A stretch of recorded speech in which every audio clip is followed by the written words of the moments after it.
So hello back everyone. This is now the last session of today before the RAM session. And this session is about new exciting results on the AES, new cryptanalytic results. So the first paper is called New Yo-Yo Tricks with AES-based Permutation by Dimensah, Mostafizar Rahman and Gautam Paul. And Mostafizar will give the talk. Thanks for the introduction. What I had to present today is a joint work with Dimensah and Gautam Paul. It's New Yo-Yo Tricks with AES-based permutations. And in this work, we have tried to devise distinguishers for AES-based permutations. For this purpose, we have chosen two AES-based permutations, AES in the known key setting and AES-based permutation ask. This is a typical distinguishing setting where distinguisher D tries to distinguish between uniform random permutation and a given permutation. So our distinguisher will work in the adaptive chosen plaintext and ciphertext setting, and the attacks will look quite similar to the boomerang attacks. There the plaintext, we'll give some difference to the plaintext, and we'll get in the return pair some difference. So we choose two plaintext with some difference alpha. There are some special ways to choose the alpha, which we will discuss later in the slides.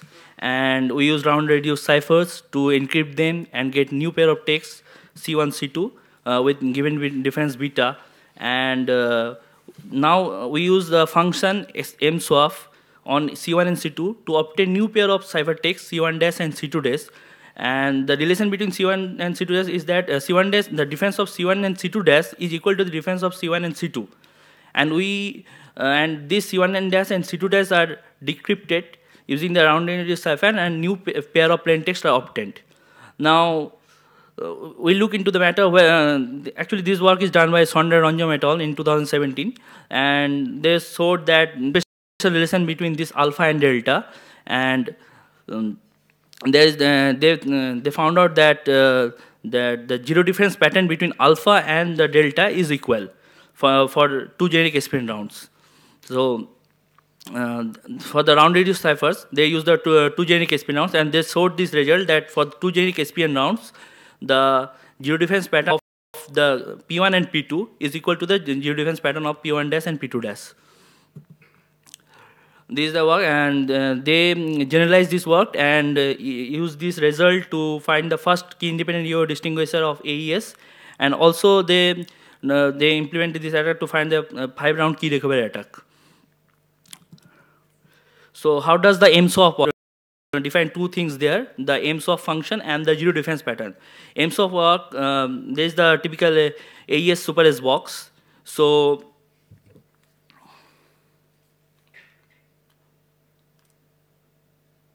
which one? So in the upper part of the super S box, these are the diagonals, and the diagonals of the super S box parts. So if we want to implement the super mswap function on the upper parts, so what we will do, we will swap according to the diagonals. So there are 4 diagonals, and in total there are 14 combinations of the swapping functions. And if we want to swap according to in the last layer of the super S box, we'll swap according to the inverse diagonals. And here also there are 14 combinations of the swap functions. This is the example of the swap, how the swap works. There are 2 AES states, and after the swap, only one diagonal was swapped between them, and the new states became. This is how the swap function works. And the zero difference pattern is we just jot 2 plain text and see whether some of the super S boxes are active or not. If the super S box is active, we denote it by 0, and otherwise it is 1. So for this particular case, the ZDP becomes 0, 1, 1, 1, 1, and the weight is the number of inactive super S boxes in the difference. So the yo-yo game basically works with choosing new pairs of plain text and ciphertext, and these are made adaptively. And while making this new pair of text, a certain property is kept invariant. And at the end of the game, we see that whether we verify that whether that property is satisfied or not. So this work is basically done by Sonderaj madam. We exploited their work and further extended the results. So our target is here ASK permutation, which is AES-based permutation, and the AES in the known key setting. This is the ASK permutation, 2-round. There you can see there are 4 AES states. Each of the states goes through 2 rounds of AES rounds, and after that there is a permutation. And in the original ASK, these steps are repeated 10 times. So there are 20 rounds in total.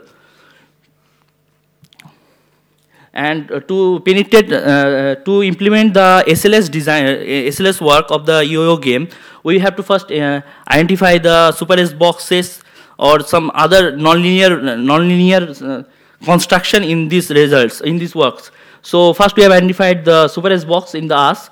We can see that this is the similar to the AES super S box, and there are 16 super S boxes in this result. So now we can use the SLS yo game on the SLS work in this result directly. And this is the mega X box of AES ASK, which was given by the designers themselves. It covers 3.5 rounds, and the super S box also starts from the even rounds, and the mega X box also starts from the even round. And in the last round, the mixed column is omitted. Now the first result, which is the direct implementation of the yo-yo result. So first the 4 mega X boxes, it starts from the round 2. So there are 3.5 rounds. The mixed columns completes the 4th round, and after that again 3.5 rounds of mega X boxes. So in total there are 8 rounds, and it starts from the even round. That's why it is the 2 to 9, ASK 2 to 9. And in this we can directly implement the result of the yo paper. So for extending those results which are already implemented in yo game, we look into the further into the super S boxes itself. So like previous, where only the super S boxes are denoted whether they are active or inactive, we further look into the super S box itself and denote that whether each of the bytes in the super S box are active or not active. So for the first super S box, all bytes are active. So nu square alpha 0 is 0, and see the last super S box, that is alpha 3. Only 1 byte is active. So its value is 0, 1, 1, 1. So our first strategy to extend the yo game is prepend append strategy. So what we have done, this is the classical yo game, and this is the deterministic distinguisher, and because nu of beta equals to nu of eta with probability 1. Now to prepend, we have added 1 round to it. We have some round prepend some round with probability p, and same rounds are added at the end of the game with some probability. So alpha to delta now will not be a deterministic distinguisher; it will come with some probability. And we have implemented this for the ASK 9 round, starting from round 1. So what we have done here, we have for the first part we have chosen 4 activate only 1 super S box, and there are only 4 bytes. And after the 1 round, because there are shift rows and mixed column, with probability to the minus 22, it will become 4 to 1 property will come, and only 1 super S box only 1 byte will be active in beta. That means on 1 mega X box get active in beta. So in eta, there will be 1 mega X box active. and that means there are 16 bytes in each megahex box. One with some probability, one of the bytes will get will be inactive in eta, and which in turn in delta make 4 bytes inactive. This is an example of this result. There are 4 bytes which we in alpha which are active. After first round, those due to the property of mixed column, 1 byte gets active with probability 2 to the minus 22. And due to the yo game, there are 1 megahex box active here, and with some probability we get 1 byte inactive in the active megahex box, which in turn in the delta gives us 4 free bytes. So next, our strategy is composing impossible differential with yo-yo game. For this, we have used the inverted yo-yo. Like the previous yo-yo, we can play the yo-yo game in both direction. Here we will use the inverted one. So in this, we have first used the inverted yo-yo game, and then we have append a linear layer. And after that, we have appended a S dash layer. Here S dash can be a S box, super S box, or mega X box. Anything it can be. And after that, we get beta, and we try to impose impossibility condition of beta based on alpha. And we have applied this result on to found the 6-round AES distinguisher and ASK distinguisher for 9, 10, and 12 rounds. This is the impossible differential for 6-round AES. So here the SLS, in the SLS construction, S means one super S box. So SLS compose the 3.5 rounds in the left side. So 3.5 rounds, and L means they had the mixed column, and after that again 1.5 rounds. In total it makes 6 rounds without the last mixed column. So it starts in alpha we make 1 super S box active. So in gamma there will be 1 super S box active. So that means that in each column there are 1 byte active at least. There will be 1 byte active. So after mixed column, all the 4 bytes will get active in one column, which in turn will activate all the super S boxes. So in delta, for the AES case, we will have never the case that we will get inactive super S box. This is the impossibility condition, and this is how the AES 6-round distinguisher is devised. For ASK, the same thing is done. We have used the previous result of ASK 2 to 9, and after appending the linear layer, that is the MMC, mega mixed column layer, for 10 round we have appended simply the S box to extend 1 round. For the 11 round we have appended the super S boxes to extend 2 rounds, and for the 13 rounds we have appended mega X boxes to extend 4 more rounds. And these are all the same conditions like impossibility conditions. Now the last one is the bidirectional yo-yo game. Here we have used 2 yo-yo game, and those are added by the linear layer. So this is the first inverted yo-yo game, and then we have appended a linear layer, and after that we have used another yo-yo game. Now we start from alpha. We start from alpha, get the delta, and try to impose impossible condition on delta based on alpha. We have used this strategy to find the first. We have used this strategy to find distinguisher for 8-round AES and 16-round ASK.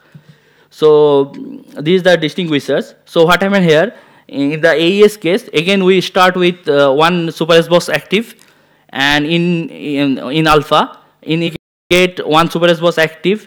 So there will be one active bytes in each column. So after mixed column, all the 4 bytes will be active in each column, which in turn makes all the super S boxes active. So in delta, all the super S box will be active for the AES. So in AES, we'll never get inactive super S box. In the ASK case, we are using instead of super S boxes, we are using mega X boxes. So in alpha, we are activating only one mega X box, which in turn in eta will activate only 1 mega X box due to the yo-yo game. So in delta, due to the mixed column, all the 4 bytes of a column will be active. So this activates all the 4 megax boxes. So in delta, all the 4 megax boxes will be active. And this is the impossible condition is that in delta we'll never have a inactive megax box. These are the distinguishers on ASK, and our work reported the first 9-round distinguisher starting from round 1. We have also reported the 8-round deterministic distinguishers, and all other distinguishers using negligible memory. These are the 8-round neon key distinguishers, and again due to the bidirectional yo game, we are using very negligible memory. And these are the distinguishers which are reported in this work. In total, we have reported 8 distinguishers, of which 6 are related to ASK and 2 are related to AES. And all of the distinguishers are using negligible memory. So we have shown new ways to extend the yo-yo game. We have composed classical differentials and impossible differentials with the yo-yo game, and also we have composed 2 yo-yo games to show the bidirectional yo-yo game. And our technique can be used for the public computations. And using these techniques, we have so far achieved the best results for ASK. And we have also shown a new known key distinguisher for AES. And all the practical distinguishers that have been reported in our work have been practically verified. Thank you.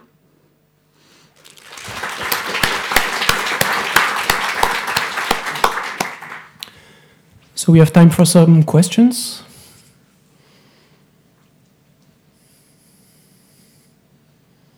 Okay, I have a question. So when you look at AES-Q, do you think you could improve its security by modifying the mixing layer, the wire mixing in between the AES rounds? Is it a weakness that you exploit in your attack, or is it optimal? I mean, could you make AES-Q stronger by changing this mixing layer? No, we have not looked into that till now. Okay. But we'll certainly look into that. Okay. Okay. Thank you. Thank you. Let's thank the speaker again.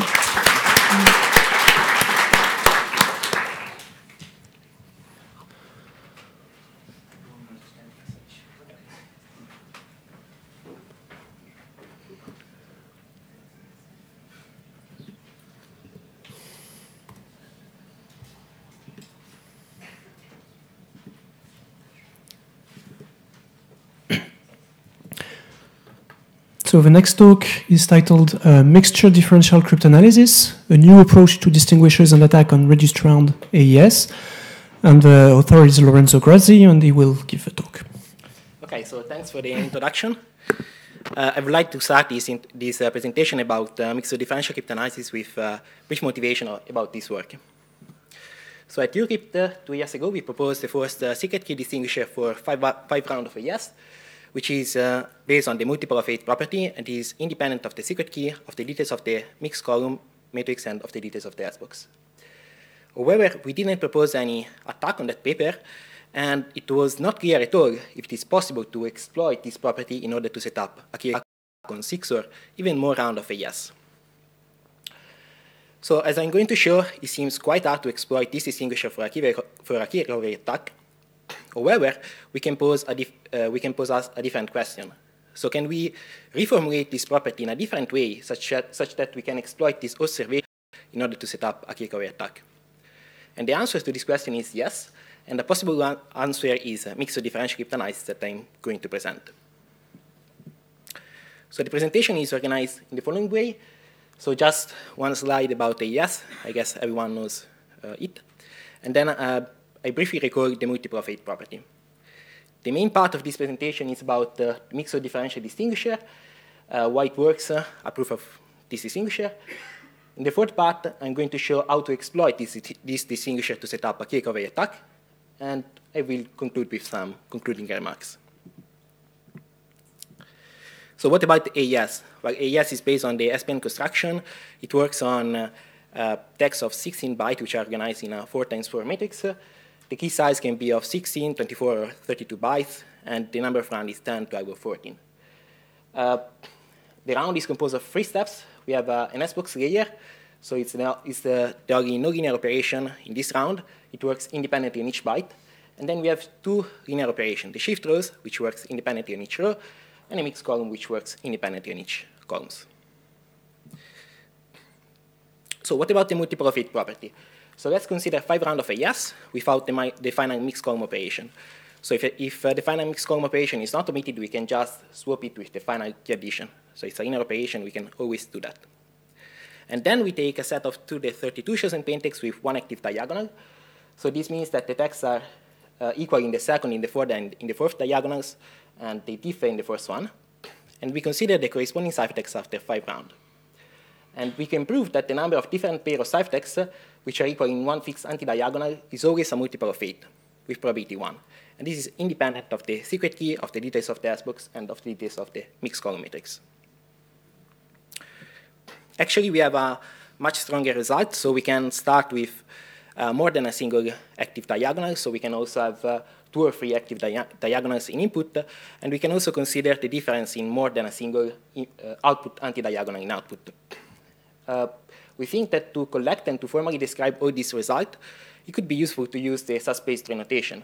So this means to consider plaintext in the same coset of a diagonal subspace, and to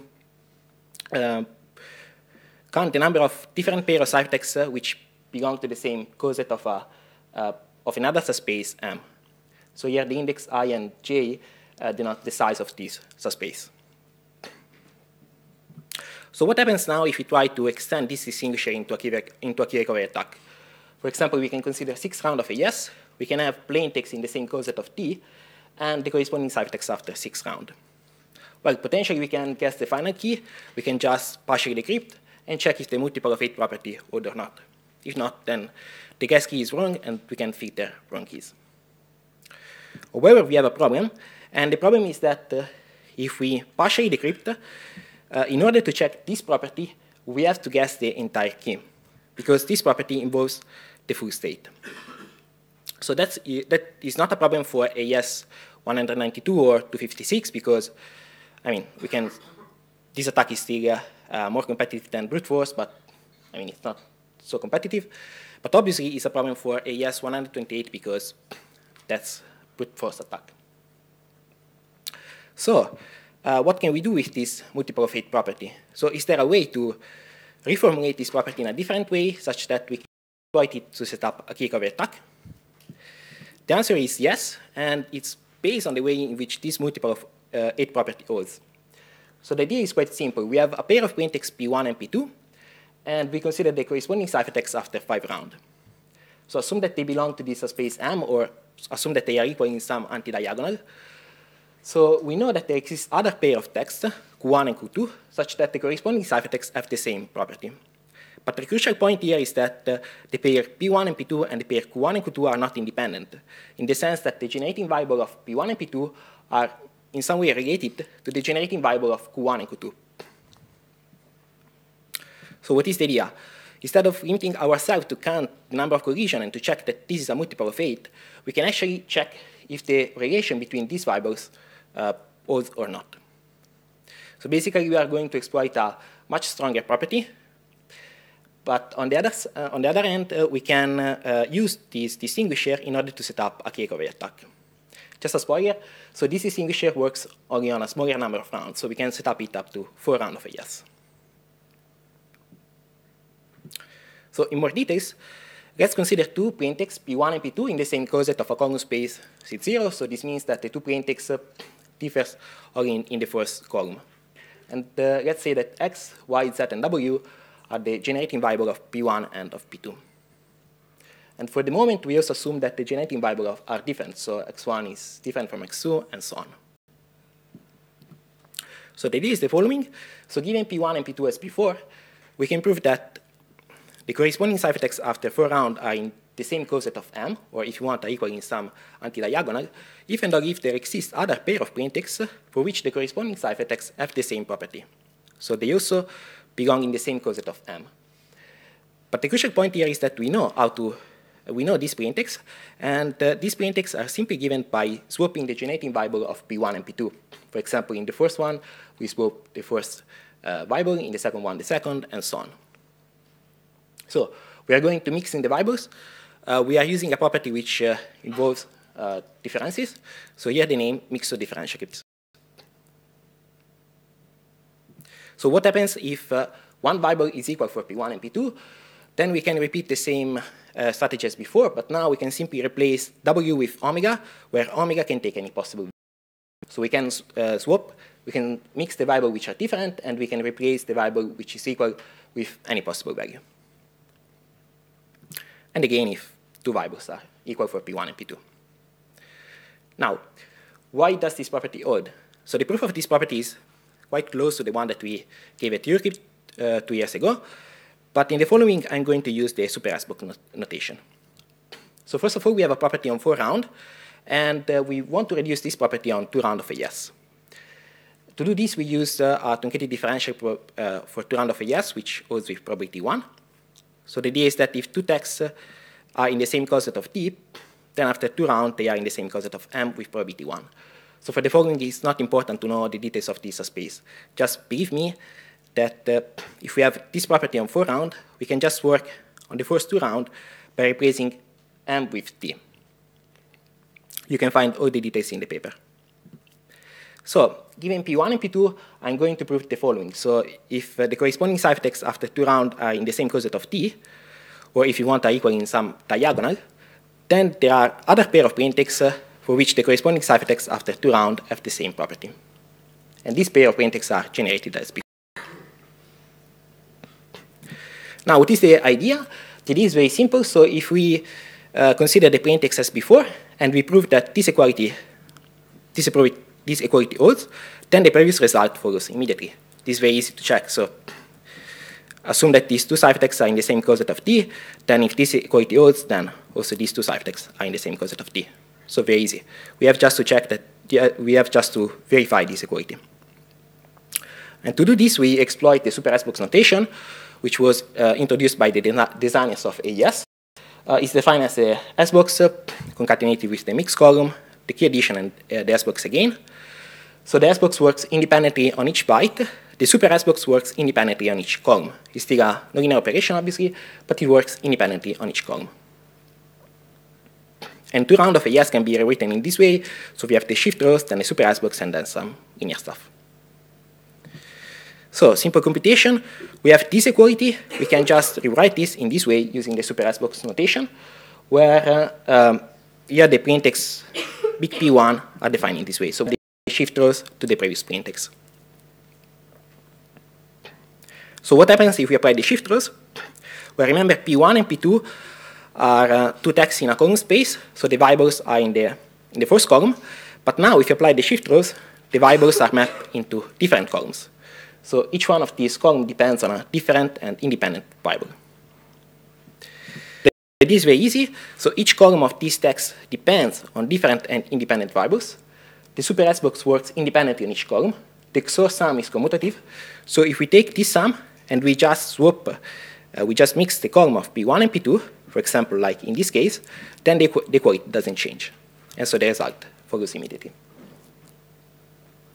For example, in this case, if W is equal for at P1 and at P2, then the sum is 0. And so we can understand that this sum is independent of the value of W.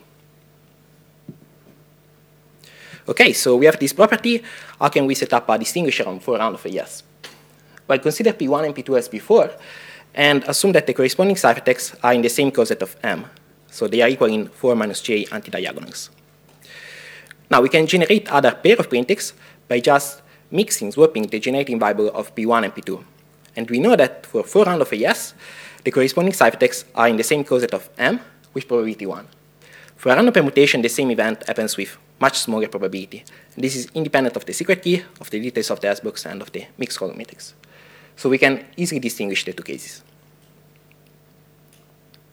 Just to have a comparison, we have other distinguisher on 4 rounds of a yes. So the one that I just proposed requires 2 to the 17 chosen plaintext or ciphertext. It can also be set up in the decryption direction. The cost is approximately of 2 to the 17 encryption. So if you compare to the impossible differential, then the data cost is a little smaller, but the complexity is much higher. And if you compare to the integral distinguisher, then the data cost is much higher, but the complexity I mean, depends on the cost of absorption, can be smaller. And just for completeness, there is also another distinguisher which was proposed 2 years ago, the yo-yo distinguisher, which requires just 4 chosen plaintext and 4 adaptive chosen ciphertext. Okay, so we have a distinguisher. Now let's try to set up a key recovery attack on 5 rounds of AES. The idea is very simple. Just try to extend the distinguisher by 1 round at the beginning. So we start with pair of plaintext of this form, so with 1 active diagonal, and we simply compute 1 round of encryption. So we have, after 1 round, text like this, so potentially we can repeat the same distinguisher as before, but the problem now is that this generating variable depends on the secret key. So we cannot work anymore independently of the secret key, but we can exploit this, this property to set up a key recovery attack. So the idea is very easy. We just guess the key in the first round, and then we use the distinguisher on the next 4 rounds to filter wrong keys. Where we remember that the mixed differential property holds only for the secret key, so we can exploit this information. So in more cases, let's consider 2 to the 32 chosen plaintext with 1 active diagonal, and let's find a pair of plaintext P and P prime such that the corresponding ciphertexts after 5 rounds are in the same closet of M, where if you want are equal in 4 minus j anti-diagonals. So the idea is to guess part of the key, for example, the first diagonal, to partially encrypt P and P prime with respect to the guess key, to swap the generating variable of P and P prime, so we generate new text Q and P prime, then we partially decrypt with respect to the guess key, and then we ask for the corresponding ciphertext after 5 rounds with respect to the secret key. Now, we know that if the guess key is equal to the secret key, then we know that these 2 ciphertexts are in the same closet of M. So if this is not the case, then we can just filter wrong keys. So we know that the guess key is wrong. And the point here is that when we encrypt or when we decrypt using a wrong guess key, basically we generate random text, so there is no relation between this Q and Q prime and these 2 texts, and so we cannot expect that the mixed differential property holds. So what about this attack? So if you set up this attack in this trivial way, so this is what I did, the cost is approximately of 3 times 2 to the 32 chosen plaintext, and basically the same amount of computation. At Crypto 2018, so last year, Baron, Dukeman, Keller, and Adi Shamir, I hope I didn't forget anyone, proposed an improved version of this attack, which requires just 2 to the 22.25 chosen plaintext and basically the same amount of encryption. And as you can observe, this attack is one of the best ones among all the attack on 5 rounds of AES, and the data is still competitive. Moreover, they also propose a way to extend this attack on 7 round AES 192, and they propose attacks with practical amount of data and memory. That's very nice. So, to conclude this talk, we started with the multiple of 8 property, and we found a way to translate it into a simpler and more convenient distinguisher that can be exploited to set up a key recovery attacks. Obviously, the work is not finished. There are many, many open problems. For example, what happens if we apply this distinguisher on tweakable AES-like cipher? So can we exploit the freedom of the tweak, or can we work in the related tweak mode in order to break more rounds? What about AES PRF or fork AES? So is this attack works also against this scheme? Other problems, what about if we try to extend this distinguisher? So for example, what happens if we try to combine this distinguisher with a boomerang attack? Or what about an impossible mixed differential? So until now, we exploit property which holds with probability 1, but potentially we can also work with property which holds with probability 0. I started to look into this direction. You can find some result on this ePrint paper, but at the moment they are not competitive at all, so let's try to work on this topic. And I also would like to conclude with this message. So I would like to send a positive message to the community. And the positive message is just keep an open mind. So when we proposed the multiple of 8 property, actually we didn't know any possible application of this distinguisher. So we didn't know if if it was just of theoretical interest or if it was possible to set up any practical applications, so any key recovery attack of this distinguisher. But now the situation is completely different. So after just 2 years, we saw that this theoretical property can also lead to practical attacks. So we have new distinguisher, new attacks, which are the one that I just proposed, and the one that were proposed at Crypto last year. We have new direction of research. So for example, the next talk is still about this topic. And we have also some unpublished result. So the message that I would like to send is the following. So it's very important to work with known techniques. It's very important to try to break cipher using known techniques. But I think it's also important to try to consider a completely new idea of cryptanalysis. It's true that at the beginning, maybe they are not competitive as other techniques in the literature, but maybe after a few years, they can lead to very strong results. So just keep an open mind. That's all from my side. Any comment or question?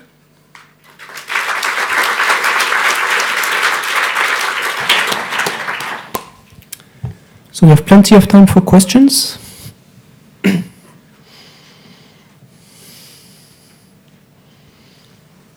Nobody in the audience? Okay, I just have a small question. I think your technique looks very similar to the yo-yo attack that we saw in the previous slide. Yeah. Can you comment a little bit on that?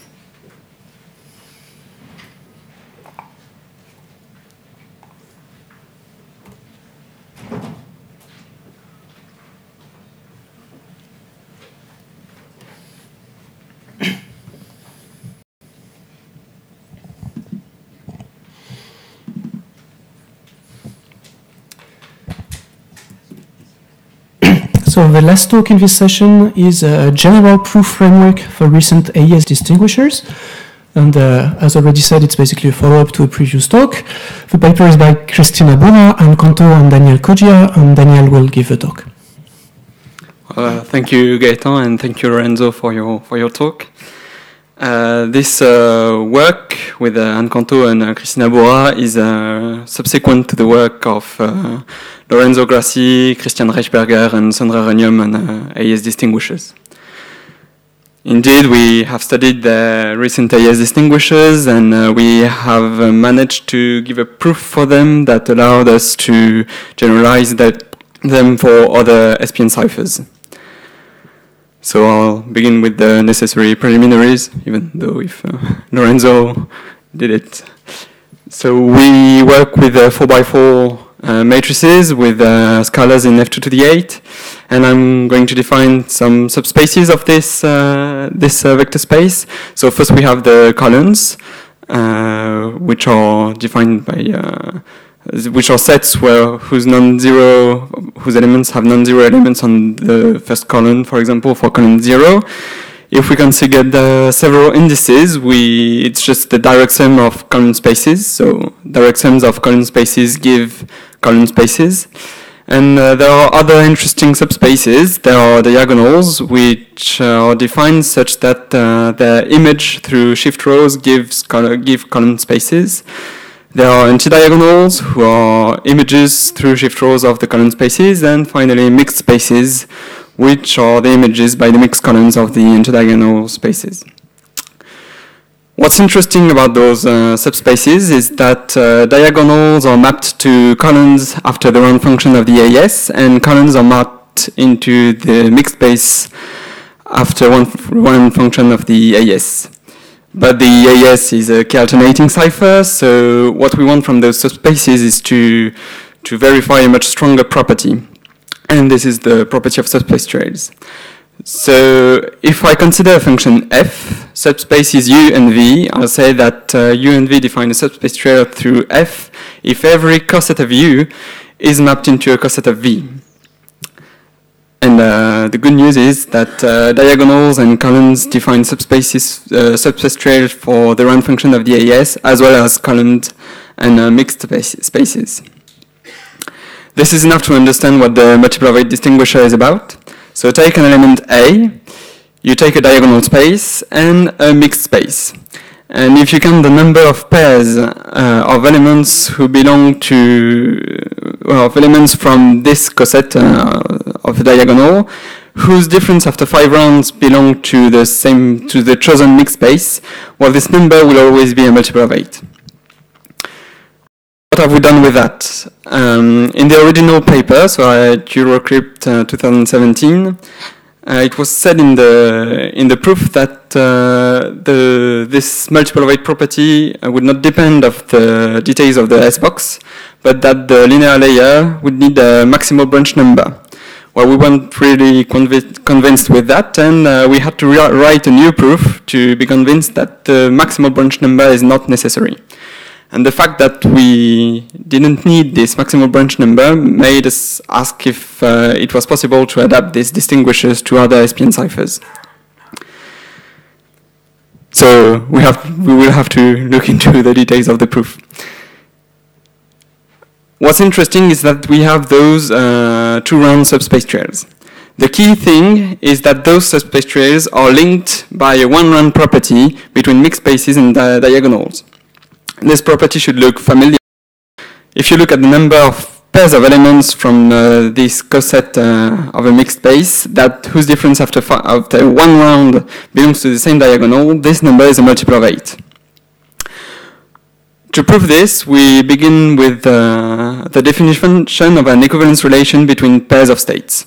So here I have the example of a pair of states in the mixed space 0. So this is a dimension 4 subspace. And if we look carefully at the elements of this pair, we see that they share coordinates on basis vectors 2 and 3, but they have different coordinates on columns on basis vectors 0 and 1. And then we define the information set K of such a pair as the indices of the basis vectors where the coordinates differ. So in my example, the information set will be 0, 1. If I take this other pair, I see that it also has same coordinates on basis vectors 2 and 3, but different coordinates on basis vectors 0 and 1. Moreover, if I look carefully at coordinates on basis vectors 0 and 1, they are the same as the first pair, but they have been swapped. So that's how I define an equivalence relation. If I take 2 pairs P and Q, if they share the same information set, and if inside the information set the coordinates are the same but have been at most swapped, I'll say that those pairs are equivalent. What's really nice with this equivalence relation is that this function delta, which takes as input an unordered pair and computes the difference after 5 rounds, well, this function delta is constant on equivalence classes. Another nice property is that the cardinality of equivalence classes can be easily computed in function of the size of the information set. So I have this power of 2, and this exponent is always bigger than 3, which means that this cardinality will always be a multiple of 8. So if I take back the lemma, if I write the number n as the number of pairs whose difference after 1 round belong to the same diagonal, I can express it as the cardinality, as the number of pairs whose image through delta belongs to the diagonal. Since equivalence classes form a partition, I can write n as the sum over the equivalence classes, and if you look at those intersections, the fact that delta is constant on equivalence classes implies that this intersection is either the empty set, either the whole class. And since all the classes have a cardinality which is a multiple of 8, the number n is a multiple of 8. So what about the branch number? Well, the inference of the branch number is the following. If I take B, if I call B the branch number, it allows me to refine in the expression for which equivalence class I will have an empty set or possibly a non-empty set. But it won't affect the multiple of property. So our first question is answered, and we will see now how we can use this proof for other SPNs. Well, I have to explain how we generalize a bit this proof. So remember that a few slides earlier, we defined the mixed spaces as the image of columns through the linear layer of the AES. Then, once we had the mixed spaces, I defined an equivalence relation, which was highly dependent on the structure of the mixed spaces. Indeed, I needed to express basis vectors, coordinates, and this equivalence relation allowed me to state this very important theorem for me, and which depends on the run function of the AES. So there has to be some magic between the structure of the mixed space and the run function of the AES to have this theorem to hold. What is it then? Well, I'll give you a hint. This is the basis of the mixed space 0, 2 in the canonical basis. The canonical basis is basically the basis on which the sub-bytes operation is defined. And what should be obvious is that this basis forms a block diagonal matrix. That will be the main characterization of subspaces that could replace mixed spaces in what we want to do. We call them compatible with sub-bytes subspaces. So what characterizes such a subspace V is that it's got basis G, which can be expressed as the block diagonal matrix in the canonical basis. The blocks can have any size. What matters is the number of blocks. Indeed, the number of blocks H will give me the modulus of the cardinality of equivalence classes.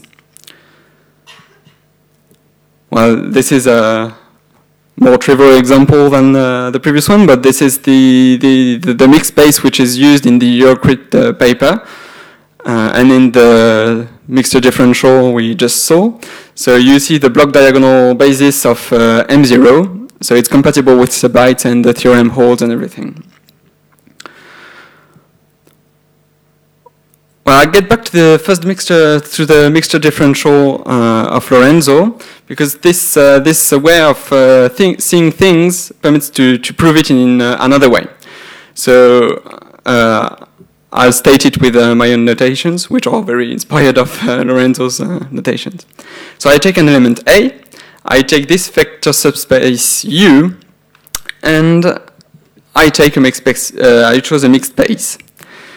I take elements of this form, P0, P1, Q0, Q1, and the result is that the difference after 4 rounds of the pair P belongs to the mixed space I've chosen if and only if the difference after 4 rounds of the pair Q belongs to the mixed space. Well, let's prove it our way. So this subspace U can be expressed as this intersection. I define this subspace V. And what we already know is that U and V form a subspace trail for the round function, which means that the images of P0, P1, Q0, Q1, all after 1 round, all belong to the same coset of V. What's interesting with V is that it's compatible with sub-bytes because of the block diagonal basis. Now if we just compute what P0, P1, Q0, Q1 give after 1 round, and what we got is that the way we've chosen P0, P1, Q0, Q1, their images form equivalent pairs in the compatible coset V plus B. Then the theorem holds. And this permits to have this equality. So this should remind you of what Lorenzo just showed us. And this equality, thanks to the subspace trails from diagonals to mixed spaces, gives the final result. So this is not a game-changing cryptanalytic result to have this different proof, but what's interesting is that we have a unified framework for both multiple of properties and different mixture differentials. And we can prove them the same way. Well, this allows us to have this generalization, allows us also to adapt it to other SPN ciphers. So I'll give you 2 examples. First one is Midori. So Midori is very similar in structure to the AES. The interesting thing for me is that the mixed columns, which is defined by this matrix, has branch number 4. So it's not maximal, because maximal branch number would be 5. Thanks to the work of Leander, Tescan, and Wimmer, we had algorithms that can prove that the longest subspace trace we can get for Midori are of the same form as for the AES. So we take columns and we can define diagonals and mixed spaces in the same fashion. And we have 2 round subspace trails. The mixed spaces for Midori, so for example here you have the Midori mixed space 0, have also block diagonal basis with 4 blocks. So we also have equivalence classes with cardinality multiple of 8, because there are 4 blocks. And hence we have the multiple of 8 distinguisher on 5 rounds for Midori, even if the branch number is 4. So this, we do not claim any important cryptanalytic result again, because Midori's got 16 or 5 rounds, or 20 rounds, so 5 rounds is not a lot compared to the total. But still interesting to illustrate that the branch number doesn't need to be maximal to have this kind of distinguishers. The other example is Klein. It's got a slightly different state, but the components are nearly the same, substitution layer, permutation, and a mixed column. Then so again, the algorithms from Leander, Tescan, and Wimmer allow to find the longest subspace trails. So it's very similar to what we had with the AES and Midori. And if I look at the Klein mixed space, for example, the Klein mixed space 0 here, it's got a block diagonal matrix with 2 blocks. What's interesting for me here is that changes the modulus of the cardinality of the equivalence classes. It will only be 2 here. So we have a multiple of 2 distinguisher for 5 rounds for Klein. So again, when compared to the total number of rounds of Klein, well, the interest is not purely cryptanalytic, but it's still interesting to see that we can have other than multiple of 8 properties, but we can also have multiple of 2, multiple of 4, and so on.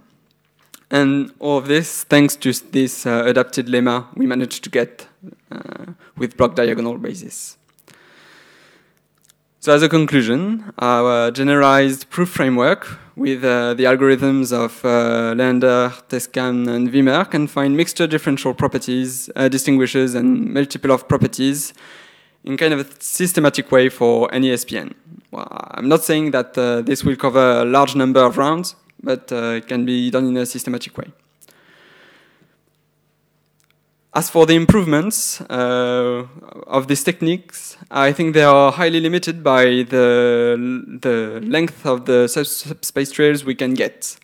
But basically, the longest subspace trail we can have, if the final space of the subspace trails can have a block diagonal basis, we can build such a distinguisher. But again, the length of such subspace trails is too limited to give big improvements of these techniques. Well, thanks for listening, and if you have any questions, I'll be happy to answer them.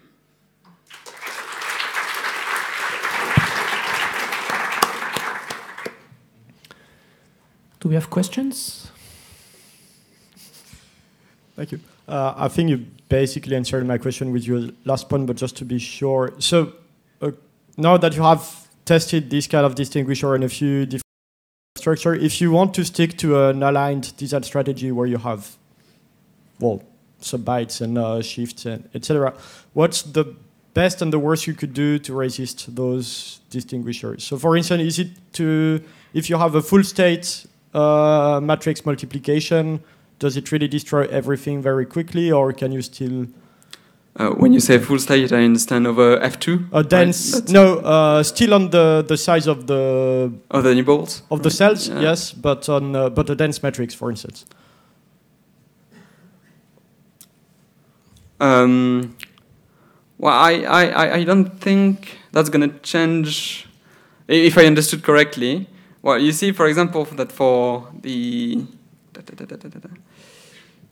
for the AS we have this, where having a dense matrix would maybe change we would have maybe different values for M0 than for M1 on others, but it won't change. Maybe don't change the block diagonal basis fact. I'm not sure I understood correctly your question. If I wanted to break this kind of thing, for example, for Krypton, which has a linear layer which is only F2 linear, this wouldn't work. Because the fact that this is F2 to the 8 linear allows to have more rounds in the subspace trace and to have those block diagonals matrix. Okay, thanks. Other questions? So if no, let's thank the speaker again and all the speakers of the session.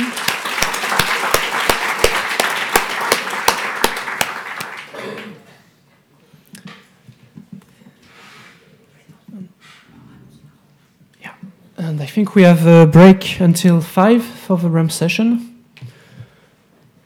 Yeah. So see you soon.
Okay, so this is the statistics.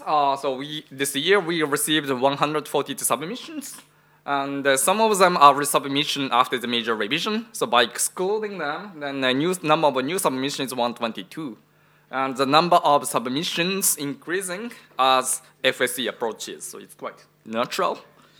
So by the way, so this is the statistics from last year. So last year we received 174 submissions, and this year it's 142. So like 20% like reduction, and the number of accepted papers also like reduced by 20%. And so this is the acceptance rate for issue by issue. And the first issue, the acceptance rate is 28%. And the second issue is 32%, the third is 20%, and the last one is 24%. And the average is the total is 25%. And by the way, so this is data from the last FSC, and by comparing those two, you can see some good strategy to get your paper accepted. So differently, you should submit the June deadline as its next deadline, so please submit your paper. But actually, there is some reason why we have high acceptance rate in the issue 2, and this is the number of resubmission after major revision for each issue. And for the second issue, we received the highest number of resubmission after major revision. And we gave major revision only if we see some potential that the paper can be accepted. So basically, resubmissions after major revision has high acceptance rate. And that's is actually the trick. And some more comments.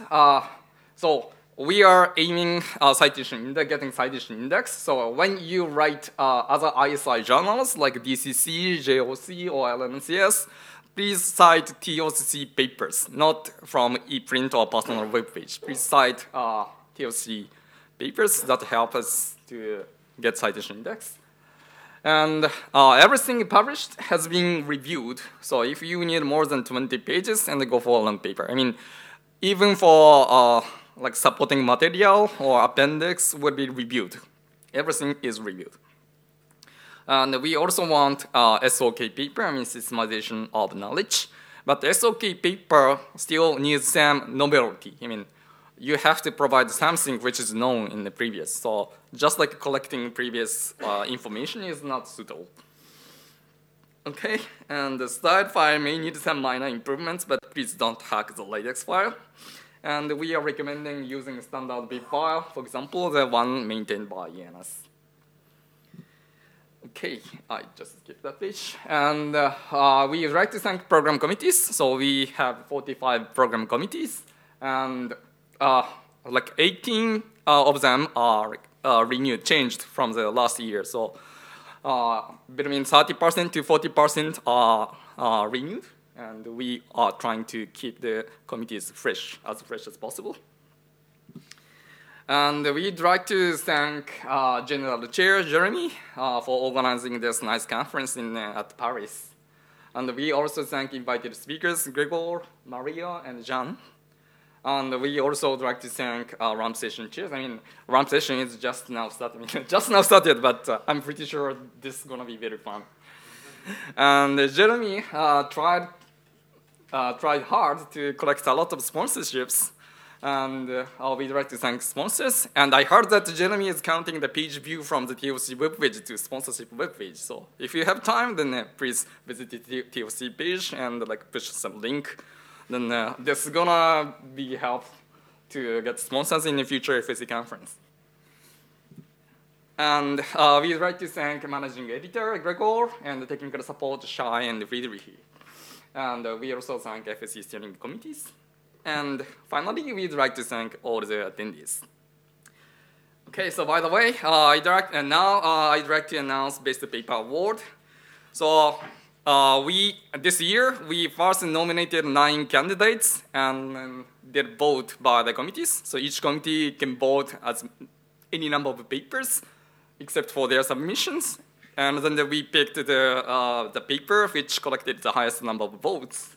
And the result, the Best Paper Award, is given to the paper In total, the partitions in this box are Stierborg and Kuznicek, single authored paper by Leo Perrin. So, Leo, so can you come up to the stage?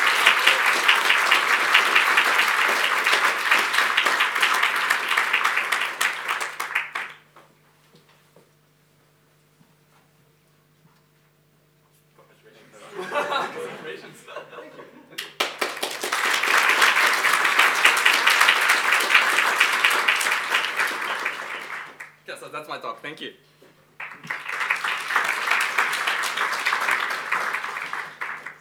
So the next talk is Hommage à Racine by Anne Canto. Next speaker, Paul Crowley. Okay, so first of all, as the chair of the steering committee of FSC, I have an important announcement. So maybe some of you know that the TheIACR competition is over, so we now have a nice portfolio of authenticated encryption schemes. And you also probably know that we now have 57 new lightweight primitives that are our candidates to the NIST competition. And we think that this is a great achievement for our community. And so within this FSC steering committee, we are considering having a special issue of task, for instance, for all these new designs. And because this is important for our community. So the details now are still under discussion because it's not so easy to handle so many papers. But please, the message is first, if you are a designer, if you are interested or think that it's a good idea, your feedback is welcome. So, you know, people in the steering committee, so please just give us some feedback. And the second message is that if you plan to submit as a description or something around your NIST candidates, for instance, please do not submit it to another conference or another journal. Just wait a moment and you will get some more details. Okay, so now is my second contribution, which is a cultural contribution as a chair of the French Symmetric Encryption Conference. And this contribution is related to racine, which is the French word for root. Well, more precisely, root is the English word for racine. So Jean Racine is actually one of the most famous French writers from the 17th century, and he was a great dramatist. He wrote many tragedies. And what most people do not know is that he was also a visionary cryptographer. And he was an expert in symmetric crypto. Yes, obviously he was not a TCC guy. Even if it can be argued that some TCC papers are really like tragedies.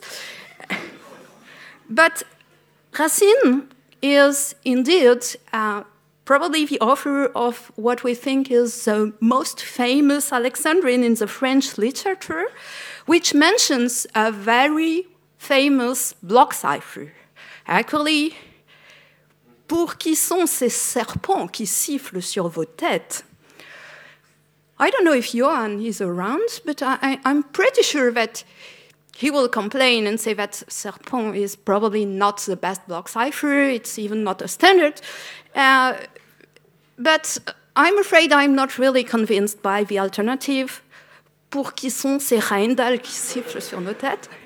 And even with permutation-based cryptography, it's not really convincing, like, pour qui sont ces zoudous qui sifflent sur nos têtes? It doesn't sound that nice. Well, but in the following, what I would try to do is to make the importance of the French elegance and of Racine accessible to non-native French speakers. So I decided to continue this talk in English. And so I already explained that Racine is the French word for root. And so all of this is about tragedy. Because maybe you're not aware of that, but roots have a very tragic destiny in our community. They are often underestimated. Since Monday, I could hear many claims like this, that the choice of the root does not matter, that we prefer to use polynomials without roots.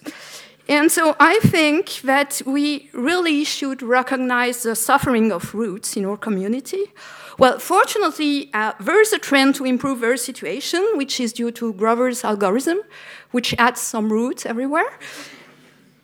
But to recognize this tragedy, I would like to emphasize the importance and the diversity of roots. So indeed, there are a lot of different roots. We usually think of primitive roots, like alpha.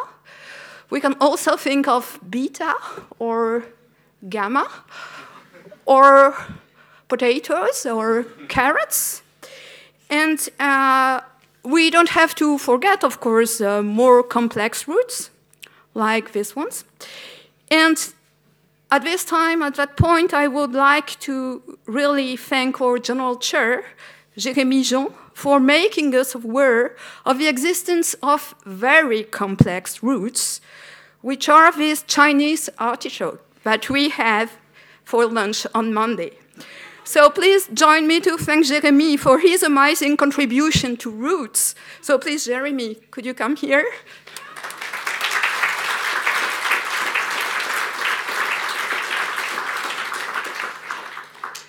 So Jérémy, on the behalf of TheIACR and of the FSC Steering Committee, I would like to give you this plaque.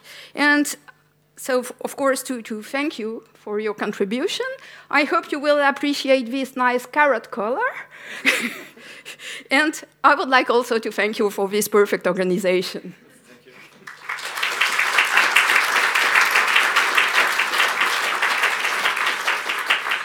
So Jérémy really did an excellent job, and I think everyone here in the room enjoys a very nice banquet that we had yesterday. So thank you for your perfect organization and your hard work. And also, I would like to thank our two editors-in-chief of TASC, who serve as PC chairs of this conference, so Florian Mendel and Yu Sasaki. So please.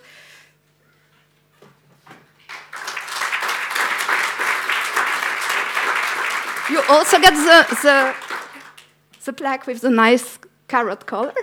So, Florian.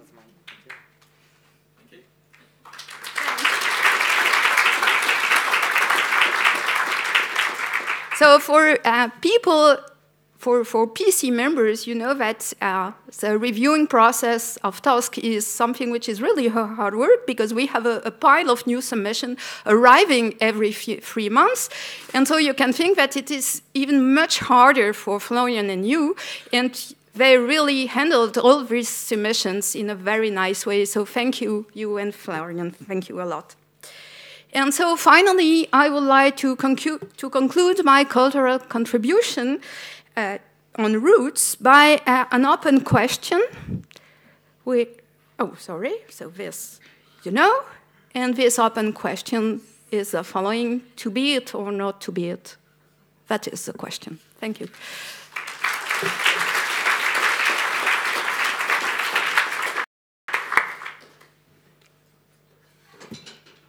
So, Superb. Oh, and speaker is Jan Rotela. Please welcome Paul Crowley for a $1,000 talk. thank you. So I'm on the Android platform security group, and tomorrow I'll be talking about how we made encryption fast on the kinds of phones that are low-end phones sold in developing countries. But I'm still not happy because I need to make hashing fast. On an Android device, the operating system is on a read-only partition, and we hash that partition with a Merkle tree, and every time we read from it, we compare to the hash. And on fast devices, that's fine. But on something like this Broadcom processor, we use SHA-2, and it's just much too slow. It makes the user unhappy. Even if we switch to something faster on this kind of hardware, like Blake 2B, it's still like less than 60 megaseconds, much slower than the underlying hardware, and it makes people unhappy. Now, I could try and design a super fast hashing primitive, but I think people have tried that before, and I don't have a great hope of like massively improving on the state of the art. So what I want to do is make the problem easier. So in a hash function, you know, this is one model of how to consider the security of a hash function. We say the attacker some key that's maybe the initialization vectors for the cipher. They choose two messages, which are different from each other, and they win if those two messages collide. The attacker has enormous freedom. They can, like every last bit, they can line up, they can try every combination until they get it just right. And so these hash functions have to really do a lot of work to be sure of being secure against these kinds of attacks. And it is too slow for my purposes.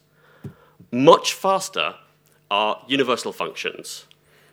In this model, the attacker chooses two messages, which are different from each other, and only then do they learn the key K. And they win if the two messages hash to the same value with this key. These are super fast. NH is 1.5 cycles per byte. But I can't use this in Android. What I'll assign will have to include the key. The attacker gets the key, and once you've got the key, it's really easy to generate a collision with a fast universal function. So this isn't going to do for my purposes. The Goldilocks position is the target collision-resistant function. The attacker chooses a message, only then do they learn the key, and then they have to come up with a second message that collides using that key. This is great for me. We can generate the partition we're going to put on the device. The last second, we choose the key, hash the partition, and we sign the key and the root of the partition.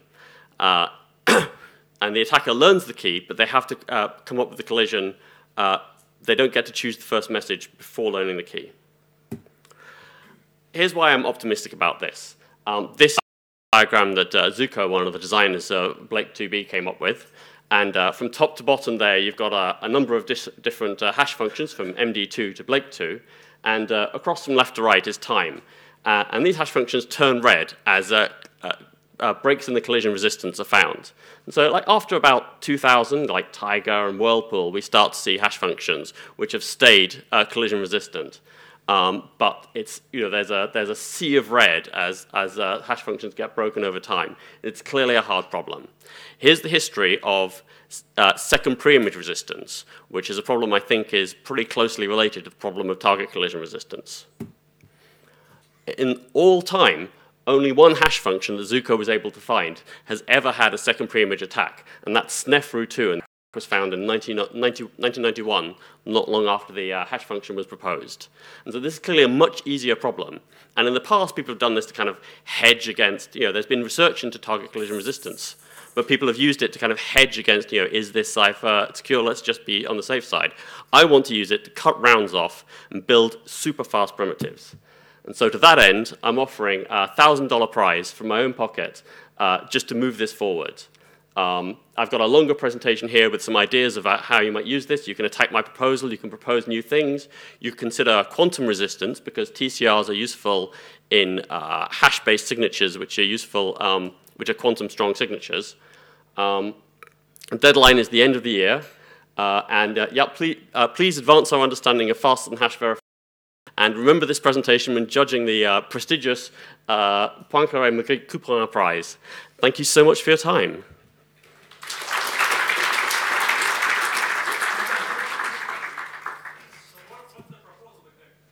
I'm sorry? What's the proposal? It's just taking place. Sorry, no time for questions. Follow the link, it's on the link. So next talk is Subterranean 2.0 by Jan Rodela. Next speaker, Anton Nemenko. Yeah, you're right. It's difficult to say. I don't manage myself, so I will not say the word either. So Subterranean is dates back from 1992, and it was lately used in for a hash function or a stream, which was a stream cipher. And by refurbishing the cipher, we just took back only the run function and make it a sponge.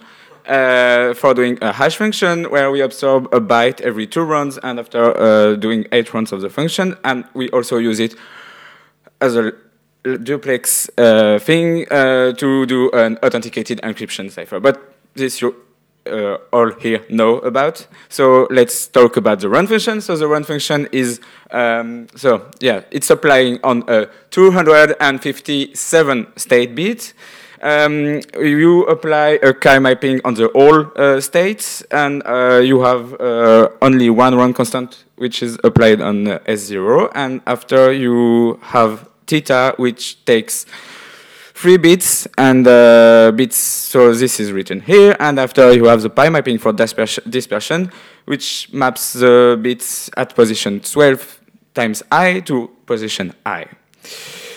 We don't XOR the message before, we XOR in the run because we delete some gate delay by doing so, and what we do for output the key stream, we just take as 12 generates multiplicative subgroups of 256 elements. We can just do 12 to the power of 4, and now we have a multiplicative subgroup of the multiplicative group of size 64. So why do we do this? Is like, yeah, everyone likes multiplicative. I am sure you like multiplicative subgroups. So that's why we did this, and we output the sum of 2 bits, and yeah, why we do this? Not because we all like multiplicative subgroups, is that because we are very lazy. We also, in software implementation, just never do the pi application, and we put this, somehow this pi in both the chi and the theta mapping. So that means in the software implementation, you never do the pi, and you change the offsets for defining chi and for defining theta, and that's it. But that's why we took the output of G of 64. Thank you.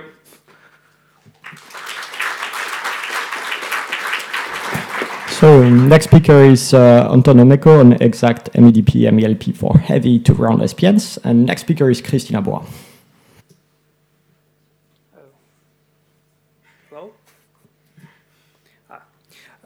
I would like to introduce this report, and we define heavy block cipher which satisfies these 3 properties, and typical example are Hazard and Kuznechik. And we define 2-round differential trail and 2-round differential trail as omega and differential as diff. And our goal is to calculate exact MEDP for 2-round heavy SPN. And we can act as shown on this slide, but we need upper bounds for non-minimum weight differential. We have a result for 2-round Kuznechik, and now we design dynamic programming algorithm for bounding non-minimum weight differential. In 2-round SPN, any actual SPN. For example, Hazard, and we have exact 2-round MEDP on this slide, and we have bound on non-minimum weight differential. Thank you very much.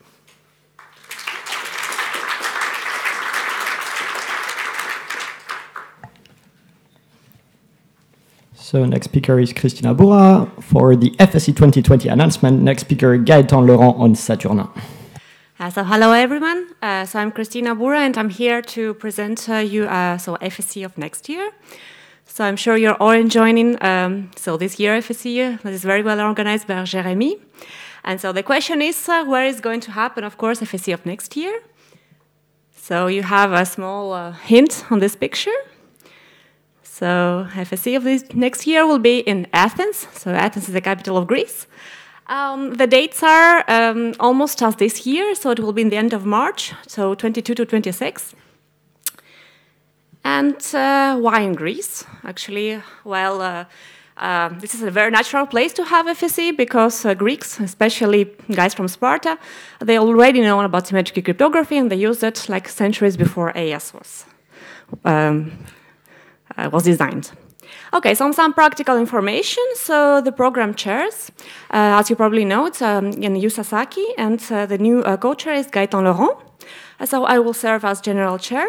And the conference will be like 3 days and a half, exactly as this year. So we will end at Thursday on just before noon.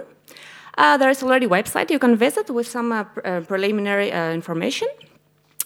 And so it will be in Athens, but we're in Athens. So this will be happen in a 5-star hotel that is called Royal Olympic Hotel. This hotel is very well situated. It's just in the historical center of Athens. You can get there from the international airport by a direct metro or bus line.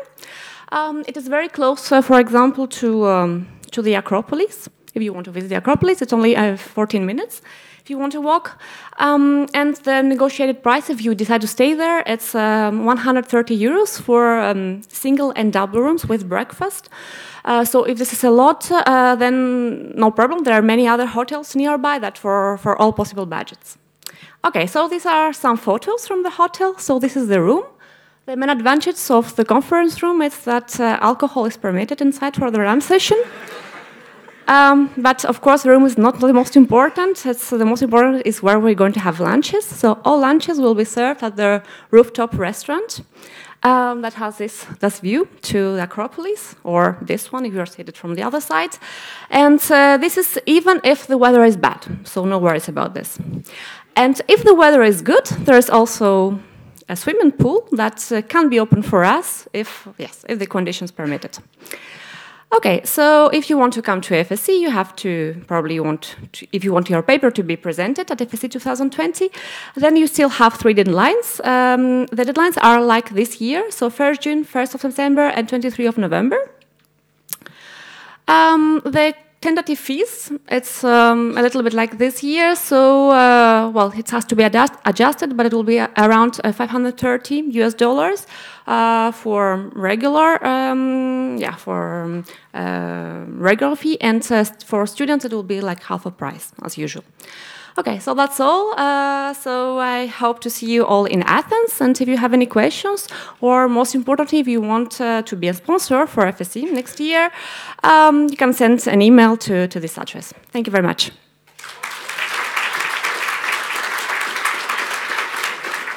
So next speaker is Gaëtan Laurent on Saturnin, and the following speaker is Stefan Kolber on the WeBox contest. Thank you. So I'm going to talk about Saturnin, which is our submission to the NIST competition, and hopefully will be published somewhere, maybe in Tusk, so that we can go to Athens. That would be nice. Of course, so the NIST is running this competition, and they have 2 main requirements, right? It should be well-studied algorithm, and it should be lightweight. So of course, what did we do? Well, we're designing a new block cipher, obviously, and we're going to have a 256-bit key on state. So why are we doing this? Well, it's because we care about post-quantum security, because if you look at our team, we have Maria in the team, so of course it has to be post-quantum secure. And we want this in a strong sense, so we want to resist attacks against a superposition query with the adversary, so in this Q2 model.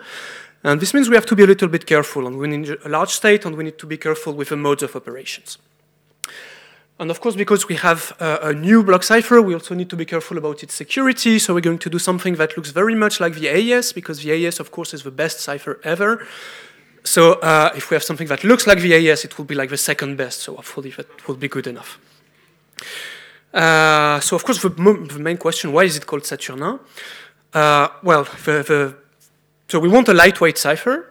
So what is the standard of lightweightness? Obviously, it's the duck. I mean, I'm sure you've all seen Monty Python and the Holy Grail, and we know that if you want to know if something is lightweight, you have to compare it to a duck. So we need a duck name, and there's a famous French duck.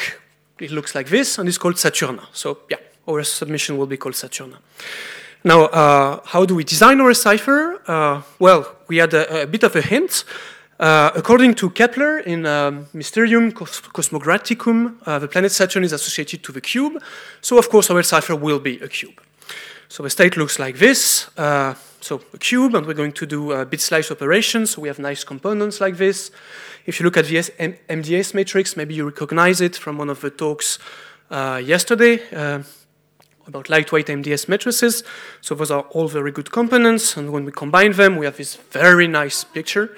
I'm sure you can understand very easily what's happening.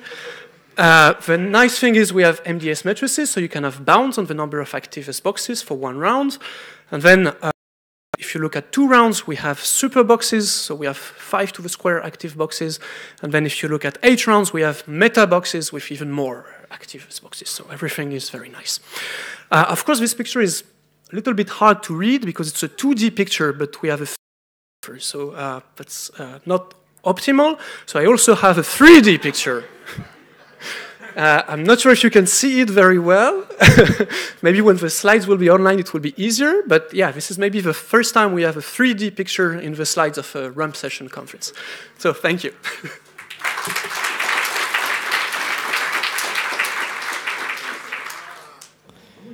So next is Stefan Kolbel on the WeBox contest, edition 2. And the following speaker is Tomer Ashur on efficiency metric, blah, blah, blah. Yeah, thank you. I would like to bring the attention to another competition, which is the WeBox contest. So this is the official Capture the Flag for chess 2019. So if you're not familiar with the previous edition, the goal is here you can be both designer of challenges, but also break challenges.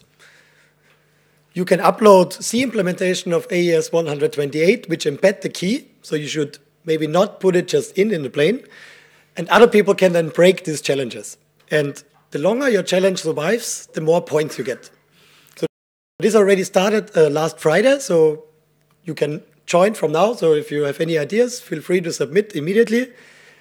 And the competition will end shortly before chess, and whoever gets the most points up to this point will win. For those of you who know about the previous contest, we added a few new rules and changed the scoring a little bit to make it more exciting. So this time you will also get bonus points for inverting some ciphertext. So for every challenge submitted, you can request through an API some ciphertext, and if you manage to invert them, you will get points. And also we will score this time if you provide more efficient white box implementations. So if you need less code size, if you can compute faster, you will get a higher score more quickly. So there are already quite a few people registered. So this is a bit outdated. So here it says there's this one competition, one challenge which is still open, but it got broken last night, I think. So too late for you, but I'm sure there's going to be more challenges coming in the next days. Yeah, you can find all the information on the contest on this website. There will also be a workshop co-located with Eurocrypt about the white box in general. So if you're attending Eurocrypt, this might also be interesting for you. Otherwise, I hope a lot of people will participate, and thank you.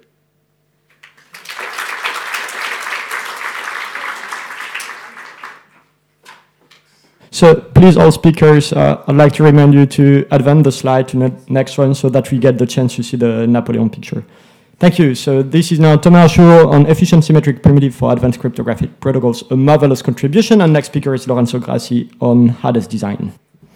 Okay, so I don't have much time. I'll need to be super efficient given the amount of information I want to put in my presentation. I'm Tomer Ashur from COSIC. If you don't know me, I don't care. I'm presenting what we call efficient symmetric primitives for advanced cryptographic protocols, or just a marvelous contribution. And the background for this is that the Ethereum Foundation, the organization behind the Ethereum cryptocurrency, is considering adding a zero-knowledge mechanism into their engine. And company, Starkware, it's a startup in Israel, contacted us in COSIC to help them build a hash function efficient for their product. They're promoting zero-knowledge Starks. Well, after a few months of work, we came up with the hash function Jarvis. So the idea behind Jarvis is that, well, we start from the AES, the best cipher ever invented, which is already quite efficient for Starks, but it has a state of 16 bytes, which means that every operation you perform, you need to perform 16 times. Instead, you can work with a large state element and a fine polynomial after that, and then just the AES just immediately becomes Jarvis because you don't need the shift rows and mixed columns anymore. Well, so we put that online, and a few weeks later, some of our colleagues published an attack against this algorithm, so Jarvis was hit. Now, just to say that we actually have some different, we don't agree, we don't necessarily agree with this attack. We have some reservations, like every miner ever. Marcus will present their attack later today. I'm sure he will be super honest about it. I'm no kidding here. And we're actually talking about where we disagree. But when we found out about this attack, we were already in the middle of developing something even better than Jarvis, and you're the first ones to see that. Vision. Vision is similar to Jarvis, only that the state is now composed of M state elements.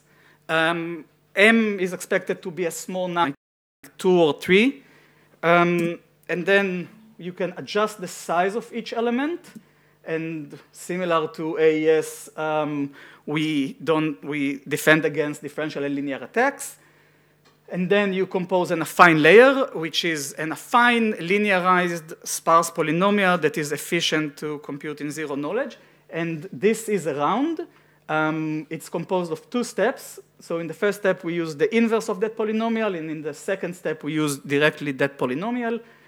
And we mix the elements using an MDS matrix.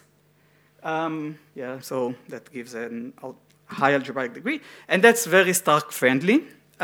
Vision works for binary fields.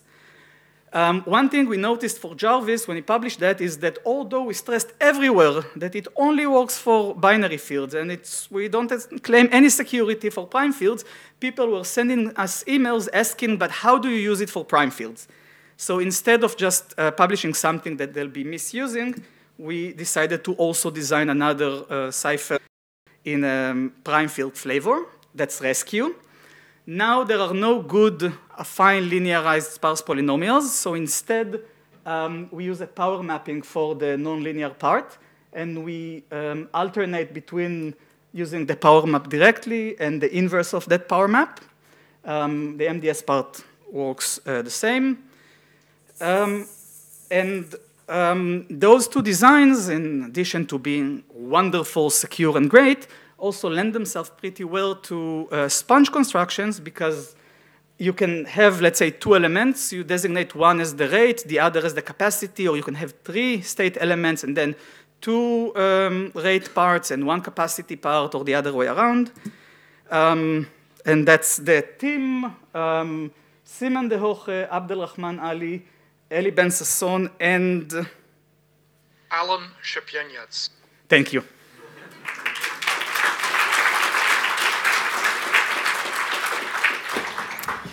So next speaker is Lorenzo Grassi on Hades design strategy for MPC Snark Starks Picnic. And the following speaker is a merge of 2 speakers, Letov Beirin on Sparkle. Okay, so thanks. So I would like to give a brief presentation about a competitor of the design proposed by Thomas. And application of this design are many, for example, secure multi-party computation, zero knowledge, signature scheme, and so on that requires primitive from symmetric crypto, and where the performance of this application depends on this symmetric crypto. In particular, the major cost is due to the nonlinear operation. So what we try to do is to try to reduce the number of nonlinear operations. A possible way to do this is to move from SPN to partial SPN, but I mean, it's not very nice because some strategy, for example, the white trace strategy doesn't work for partial SPN cipher. So you have to think about new strategies, and in general, they are very complicated. So we are quite lazy, so what we did is just to mix SPN and partial SPN, and we obtained the other strategy, where some round have full S-box layer, the middle round has just 1 S-box per round, and then we have again round with full Resbox layer. So in this way, we can, for example, reuse again the white tray strategy. So for example, this is Ades Ministry. We have just round with full Resbox layer, big MDS matrix, and then again round with partial Resbox layer, and round again with full Resbox layer. And this cipher can be implemented both in FP and in F2 to the N. So I'm not an expert, but many people in this group works on applications. So just let me give some result about practical application. For example, what about the signature? Well, using this design, we can obtain results that are better than LOMC, which is submitted at NIST. For example, we can have a smaller signature size, 700 bit versus 1000, and it's much, much faster, so factor 10. For MPC, the best schemes for this application are MIMC and Regent PRF, and we can have similar results using this strategy. And we are also working on Stark and Stack application. So for example, we can improve the result that were obtained using the Pedersen hash using Snark. And for Stack, well, the competitor, we have now a competitor. What about Jarvis and Friday? This design is a little less competitive, but it seems that they are broken. Thanks.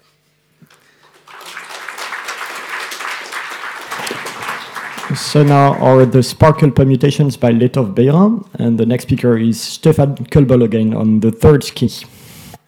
Thank you. So our quantum superposition collapsed, so it's either me or Christoph, and it turns out to be me. I'm going to talk about briefly our NIST submission, which is called Sparkle. So the city of Paris was kind enough to stage a bit of advertisement for us yesterday. When you arrived by boat close to the Eiffel Tower, it sparkled to advertise our algorithm, which was pretty kind of the city.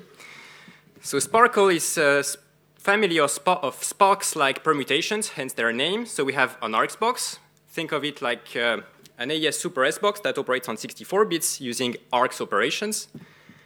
And we have a linear layer, which is built like a Feistel network, just like in Sparks. And this gives us a nice SPN structure. Although it's ARCS-based, it's also much easier to study than other ARCS-based algorithms. Much like in ASCON, we have two versions, a slim one, which we use during absorptions, and a big one, which we use just before squeezing. Our goal, although this is the French Symmetric Encryption Conference, I think for historical reasons, this used to be referred to as the Fast Software Encryption Conference, so we thought it was relevant to introduce it here. With these Sparkle permutations, we build two families of algorithms, functions called ESH, it's a city in Luxembourg with a nice coat of arms, and we use them to build the SHVEM, authenticated encryption algorithms, using the Beetle mode. There is more information on this webpage. I have a mailing list, and I'm also very curious to see what happens if we spend too long on stage, so I'm going to wait for a bit. 20 seconds, that's going to be a hard one. Questions? Do you have any questions? Any questions for Can you read out loud letters of the website? Yeah, that's not a very good. I have another one. Can you explain the security proof? That you are going to have to ask Mridul. We are not security-proof people. I can tell you about the design process, but unfortunately... Okay, I'm sorry, you'll have to take the question online, please. So next talk is Stefan Kulbel on the third Skinny cryptanalysis competition, and the following speaker is going to be Markus Schofnegger on algebraic dots. So yeah, well, previously announced a competition starting. Now I'm announcing a competition ending, which is the third Skinny cryptanalysis competition. So I think you already heard a lot about Skinny. There were a lot of papers dealing with it. And it's a lightweight tweakable block cipher, received quite a lot of cryptanalysis. And we also had a Skinny competition, I think since 3 years. Every year at FSE, we announced the competition and ended the competition and extended the competition. And if you're interested in the previous competition, just go to the website. There's a lot of information on that. But for the third competition, we wanted to do something a little bit different. So before, it was always like, okay, if you break that many rounds, you will get 1 present. If you break that many rounds, you get 2 presents. If you break a lot of rounds, you get 5 presents. This time, we wanted to do something a bit more practical. So we provided a set of plain text ciphertexts, which you could download on the Skinny website. And your goal was to extract the key from this. So it was in both cases, we had a Skinny 64 and Skinny 128 with 128-bit key. And you should send us the key. So this is the timeline of the competition, and basically everything happened in last April from the submission point of view, but a lot of people also worked afterwards. So on 4th of April, at 12 o'clock, exactly 12 o'clock, so Virginie broke the 5 rounds version of Skinny 64. But then I think just a few hours later, maybe she noticed that she missed breaking the 4 rounds. I'm not sure, maybe she can comment on it. And very quickly after, just one day, we got another contender who started working on the Skinny 128, and then it kind of started a little race. So catching up on the 5 rounds, okay, we do 6 rounds, okay, then I also do 6 rounds. 7 rounds for 128. But then, finally, the Skinny 128 got a bit ahead. Maybe, I don't know if it was around the Easter, and the other Skinny 64 people were on holiday.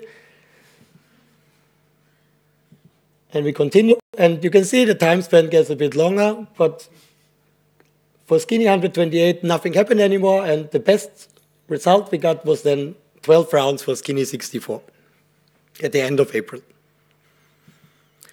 So we would like to announce the winners of this, which are Patrick Dabé and Virginie Lallemand, who broke the Skinny 64 challenge for 12 rounds. So I would like to join them for getting their prize and all give them applause.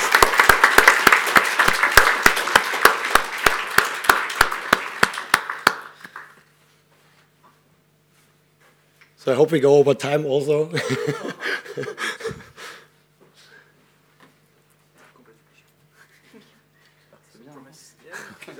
This time no durian. No durian this time. Just for explanation, for those who are not familiar with our procedure, we are authors on Skinny from 5 different countries, and we always bring prizes from everywhere. So we have prizes from Japan, prizes from Singapore, prizes from Denmark, France, Germany. So a lot of nice things for you to enjoy. Thank you.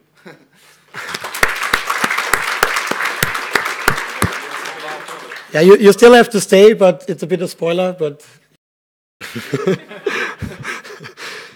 And for Skinny 128, Alexei Udovenko is the winner. He broke 10 rounds of Skinny 128. Unfortunately, he's not here today because he's preparing for his PhD defense. But nonetheless, we would like to thank him for his participation and his nice results.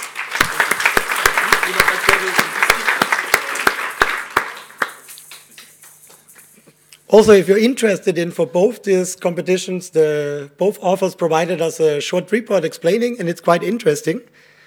And we also had a competition for the most interesting cryptanalysis. So we would also like to award the most interesting cryptanalysis to Patrick Dabé and Virginie Lallemand, who provided, from our point of view, the most interesting cryptanalysis. So the interesting thing was with the challenge we gave, there was some bias in the plain text, which was quite interesting to see if this makes a difference for the text and how you can exploit it. And they showed a very nice truncated differential attack. Also, it needed quite a lot of operations, so maybe it's not only Bitcoin wasting a lot of computations. Also, the Skinny computation quite used some electricity for your university, I guess. So please thank them again for their nice results.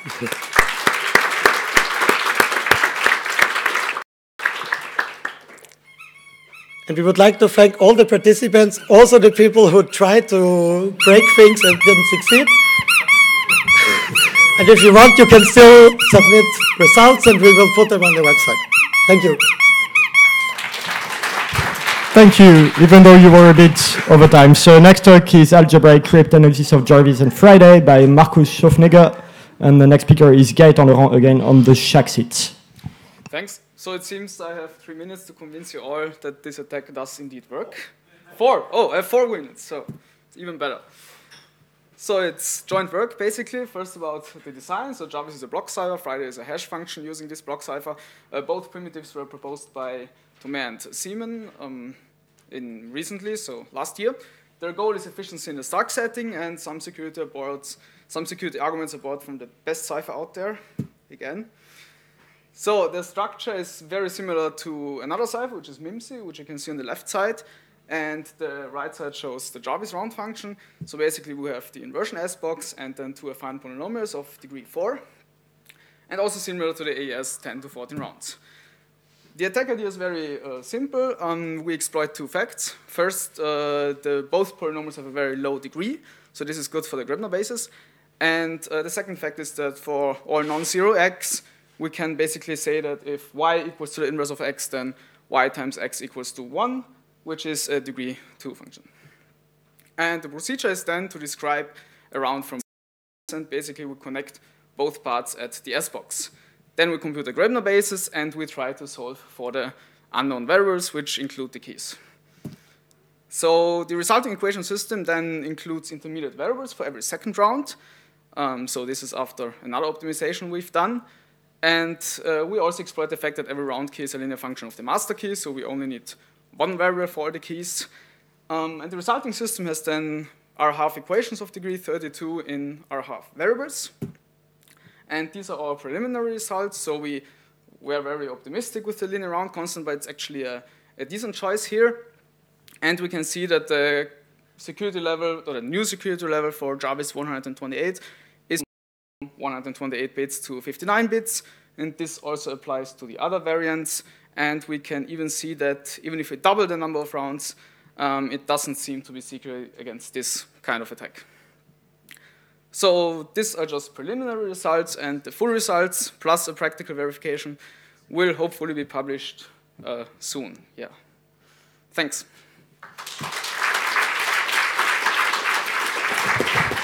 And so the final and last talk of this rep session is the Shaxit by Gaëtan Laurent. Next speaker, no one. Thank you. So this is a joint work with Thomas Perrin. And just before, I would like to make some comment about the previous talk about hash functions. I'd like to point out that MD2, MD4, and MD5 are broken by pre-image attack. The point of this talk is about SHA-1. And yeah, basically we've been trying to get rid of SHA-1 for a while now. Yeah, really, we want it to get out, right? So in terms of cryptanalysis, it's been broken since 2005. There was the first theoretical attack. It's been improved. Then it was implemented in practice quite recently. And yeah, basically cryptographers are spoken. Broken means broke. SHA-1 must go, right? So there's been several attempts at withdrawal agreements to get rid of SHA-1. So the first one was in 2006, and NIST said basically we must switch to SHA-2 before 2010. Yeah, that didn't really work. Next attempt was in 2011, and people from CAs and browsers, they said, well, SHA-256 is not widely implemented enough, so we can still use SHA-1, but really we should think about moving out. So yeah, still not very strong statement. In 2014, we had a real plan, and the idea was that in 2017, SHA-1 should go away from certificates. They considered moving the deadline earlier, but that didn't happen. And then finally in 2017, beginning of the year, now all modern browsers actually reject SHA-1 certificates. So good, right? That's done. Well, actually, no. If you look at what's happening today, well, SHA-1 certificates still exist. You can still buy them, actually. Some CAs will happily sell you a SHA-1 certificate. And they're used in several contexts. And interestingly, even though browsers now reject them, if you go to other software, like a mail client, like the mail application in Windows 10, it's perfectly fine with a SHA-1 certificate. And some servers are still using them, like this server from one of the department in the computer science of TU Darmstadt, yeah, they have a SHA-1 certificate, and it's still valid, and if you connect with a mail client from Windows 10, you get no warning, and everything goes fine. So yeah, there are still some SHA-1 certificates around. And it's not just certificates. If you look in TLS, for instance, in the handshake of TLS, you need a hash function. And SHA-1 is still quite widely used there, about 5% of a website. And I have some nice examples. Springer uses SHA-1. Oh, there should have been a second one. Yeah, it's here. Parliament.uk also uses SHA-1 for a nice example. So yeah, so we need to negotiate new standards, but it turns out it's quite complicated when you try to get rid of something that used to be there for a long time. And yeah, you have legacy issues, you need a transition period, you need to make up a plan, you need to negotiate, you extend the deadline, yeah. So yeah, nobody knew this would be so complicated, right? So I suggest maybe we should get some help from people who are experts in getting rid of stuff. So like this is a nice timetable. I think we should make a similar plan, like yeah, several phases, several options, and so on. It's all very simple. I'm sure we can get rid of SHA-1 with a plan like this. I mean, yeah, just go to the exit, right? It's easy, and yeah, just keep moving, and yeah, you will go forward, right? You're not. Yeah, so we came up with a different plan, and basically it seems that users don't care much about collision attacks. I mean, yeah, we have had collision attacks on SHA-1 for 15 years, it's still there. So let's try to do something else. Let's try to do chosen prefix collisions. And in practice, chosen prefix collisions are much more important. You can break a lot more stuff in practice. You can break certificates, you can break the handshake in TLS.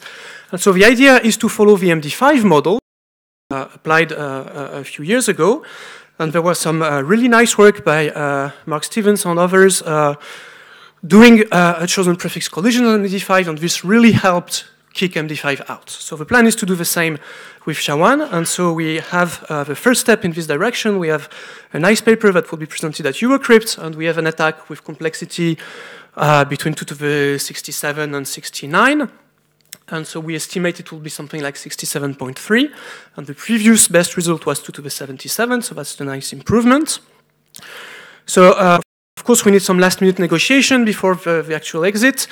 So there's something good that came out of the cryptocurrency bubble. There are actually lots of cheap GPUs that you can rent now, because yeah, they're not using them anymore, right? It's not not worth it. So you could actually run this computation, this to the 67 something.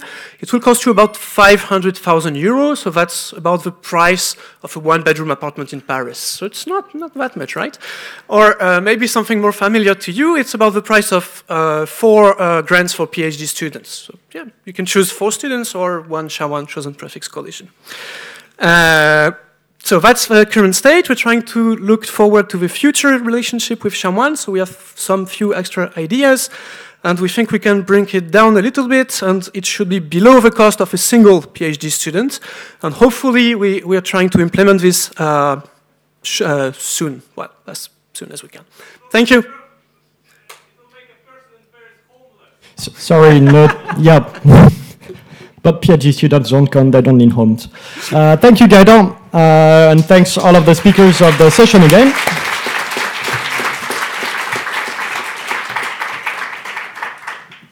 So please don't go, because now we have the ceremony des prix. We just need a few minutes together with Brice to decide who gets what. Hopefully it won't take more than an hour. And especially if you gave a talk, please stick around. And you can come and look at all of those marvelous prizes that some of you will get. Thanks.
Okay, so we are now ready to offer the prizes. So we will describe what those are.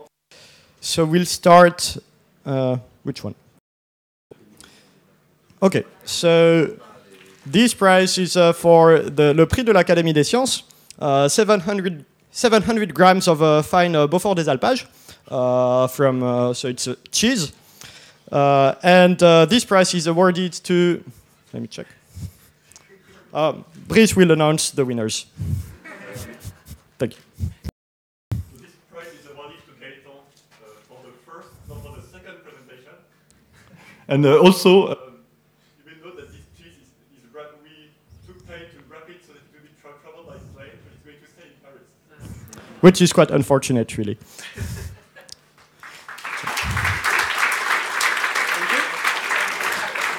Even though I have to disagree with the fact that collisions don't matter if they're not chosen prefix. I also think they matter, but some people don't agree, apparently. Yeah, he keeps the prize. Maybe I get a small bite. I don't know. Next prize. The Prix Racine. Le Prix Racine for the most elegant presentation, which is this box of macarons, is awarded to for homage to Racine.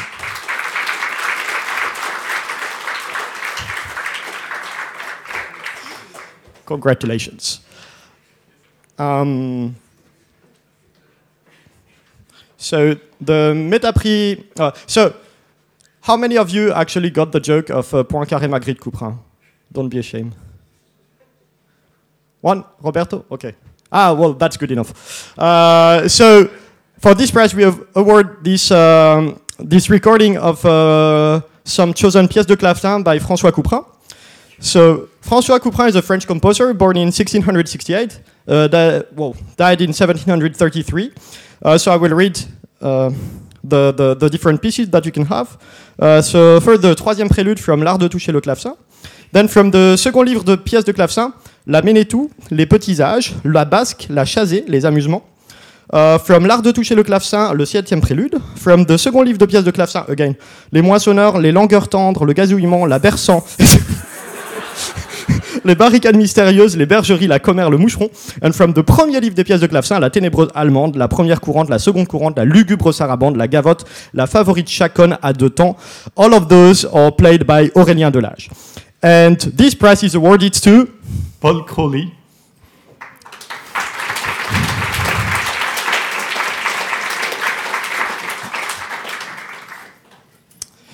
Congratulations. So the last prize is le prix de finesse, or the prize of finesse, for, well, to be honest, we had a hard time awarding it. Maybe we thought we should drink the bottle ourselves, but that wouldn't be very nice.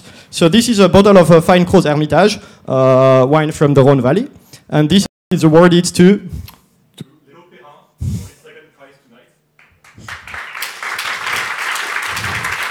for being the first to try to see what would happen if he went over time.